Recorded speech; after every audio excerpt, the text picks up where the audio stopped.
आपने कभी विचार किया भगवान शंकर से क्या शिक्षाएं लेनी चाहिए? विशिष्ट बनने के लिए शिष्ट होना है, और शिष्ट होने के लिए भगवान शंकर को पकड़ना है। भगवान शंकर से शिक्षाएं लो। आहा, क्या शिक्षाएं? भगवान शंकर से पहली शिक्षा लो समानता। भोले बाबा की पहली शिक्षा है समानता। हमारे महादेव सबको समान देखते हैं, भूत हो, प्रेत हो, जिंद हो, बेताल हो, गंधर्व हो, देवता हो, दानव हो, जो भी भोले बाबा की शरण में आ जाते भोले बाबा सबको गले लगा लेते हैं। बोलो सीताराम सीताराम। ये पहली विशेषता है कि हमें सबको समान देखना चाहिए। हाँ जी अना जी। लेकिन हम लोग तो बड़े खतरनाक लोग हैं। हम लोग आदमी की वैल्यू देख करके स्वागत करते हैं। कोई बड़े लेवल का आए तो मिठाई भी, काजू भी, बर्फी भी, आहा हा। और कोई थोड़ा छोटे लेवल का आए, नमकीन बिस्कुट। हाँ, और कोई एकदम छोटे लेवल का, चाय पी लो, केवल चाय।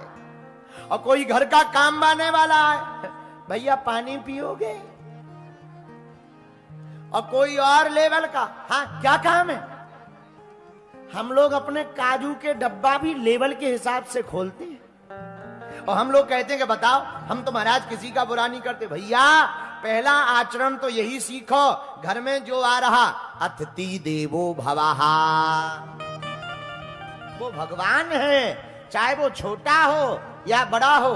हमने अपने गुरुजी से सीखा। हमारे गुरुजी ने हमें कहा था, बेटा व्यासपीठ पर जो आ जाए मंच के पास में, चाहे वो छोटा हो चाहे बड़ा हो, नेता हो या अभिनेता हो या किसी घर का एक साधारण सा व्यक्ति हो, व्यासपीठ पर वो उतना ही सम्माननीय है जितना भारत का सबसे बड़ा व्यक्ति उच्च पद पर बैठा हुआ सम्माननीय है।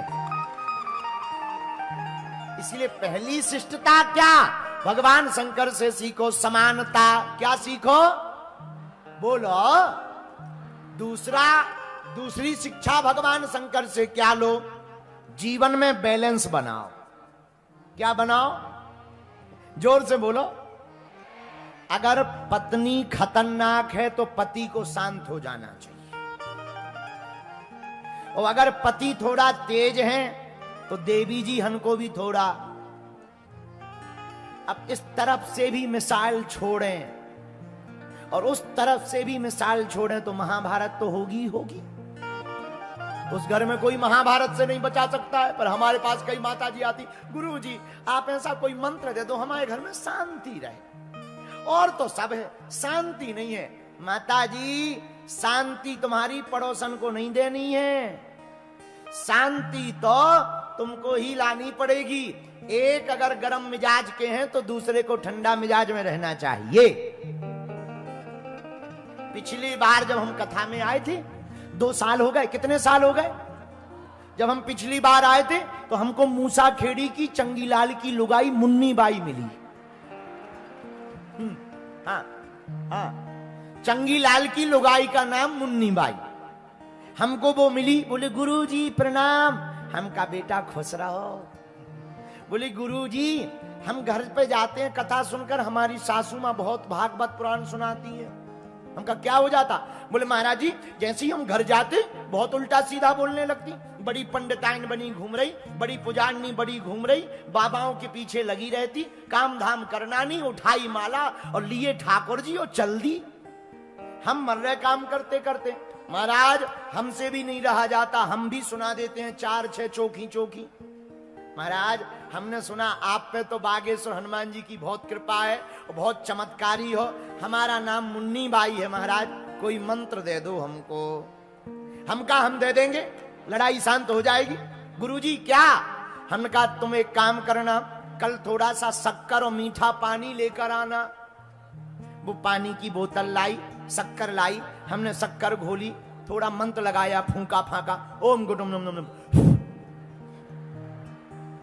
जय बजरंगबली बागेश्वर बालाजी सन्यासी बाबा, जय हो महाकालेश्वर भैरव बाबा, चंडी माता, दुर्गा माता, काली माता। हमने बोतल दे दी, लो घर जाना मकान में प्रवेश करते ही एक ढक्कन मुंह में रख लेना। शर्त यह है, गले से अंदर नहीं जाना चाहिए, मुंह से बाहर नहीं आना चाहिए। ये शर्त है, गले से अंदर ना जाए, मुंह से बाहर ना आए। और सुनो, एक भी बूंद गिरने ना पाए। काली माता का मंत्र है, श्राप लगेगा, पाप। महाराज वो गई और सासू मां तो रोज का प्रवचन सुनाती थी, अग्नि पुराण।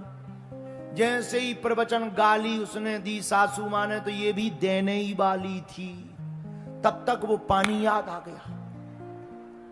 एक ढक्कन मुंह में डाला, अब कुछ नहीं आई, बोलना तो बहुत चाह रही, पर गुरुजी ने कहा था पीना है नहीं, बाहर भी नहीं करना। 1.5-2 घंटा बाद सासू मां को लगा के बहू सुधर गई। 2-4 दिन यही चला। 5वें दिन तो सासू मां ही बोली, एक बात बता, आजकल कौन बाबा की कथा सुन रही है? कौन बाबा की कथा सुन रही है? तो धीरे से बोली, बागेश्वर बाबा की। बोले बड़ी कृपा है, मुझे भी ले चल। जब 9वें दिन हम जब यहां से जाने लगे, तो वो हमारे पास आई मुन्नी बाई मूसा खेड़ी की। बोली गुरुजी आप चले जाओगे, पानी खत्म हो जाएगा, ये जल मंत्र वाला, फिर क्या करेंगे? हम कहा तुम्हारे घर में नल आता है? बोले हाँ गुरुजी। हम कहा थोड़ा नल का पानी भर लिया करो, शक्कर स्वाद के हिसाब से डाल लिया करो, थोड़ा केसर वेसर डाल लिया करो, थोड़ा सा जल बचा करे तो उसमें मिला लिया करो, मंत्र सदा काम करेगा। भैया जल तो बहाना था, असलियत में उसके मुंह को चुप कराना था, और चुप होते ही उसके घर की महाभारत बंद हो गई। बोलो सीताराम, जोर से बोलो सीताराम। ये भगवान शंकर की दूसरी विशेषता, दूसरी शिक्षा क्या? घर में बैलेंस बनाकर रखना। शंकर जी बैलेंस कैसे बना के रखते जरा देखिएगा। शंकर जी के गले में विष है, सिर पर गंगा है, लेकिन दोनों एक ही जगह रहती हैं। दोनों एक मिल नहीं पाते, पर दोनों एक ही घर में रहती। भगवान शंकर के गले में सांप, और गणेश जी का वाहन क्या है? बोलो बोलो बोलो। और सांप किसको खाता है? लेकिन दोनों एक ही घर में रहते हैं। बैलेंस देख लो। अच्छा, शंकर जी का एक बेटा है कार्तिकेय। कार्तिकेय का वाहन है मयूर। क्या है? और शंकर जी के गले में क्या है? सांप। मयूर किसको खाता है? सांप को। लेकिन दोनों एक ही घर में रहते हैं। बैलेंस देख लो। तीसरा, भगवान भोले बाबा का वाहन क्या है? नंदी बैल। और माता पार्वती जी का वाहन क्या है? शेर। दोनों की कितनी खतरनाक दोस्ती है, लेकिन दोनों एक ही घाट पर पानी पीते हैं। यह भोले बाबा का बैलेंस देख लो, कितना बढ़िया बैलेंस है भैया। इसीलिए हम कहते हैं शंकर जी से दूसरी शिक्षा लेनी चाहिए। देखो हर चीज का जोड़ा है। घर में कोई आता है तो हम लोग क्या कहते हैं? भैया इन्हें चाय पानी पिलाओ। क्या पिलाओ? चाय गरम है, पानी ठंडा है जोड़ा के नहीं? हम लोग कहते हैं भैया जरा काजू किशमिश लाओ। काजू गरम है, किशमिश ठंडी है जोड़ा के नहीं? लौंग इलायची खा लो, लौंग गरम है, इलायची ठंडी है बढ़िया जोड़ा के नहीं? तो संसार में सब जगह जोड़ा का काम है। इसलिए आज की कथा का सूत्र नोट कर लो। घर में तुम्हारे हस्बैंड खतरनाक हो तो तुम शांत हो जाओ।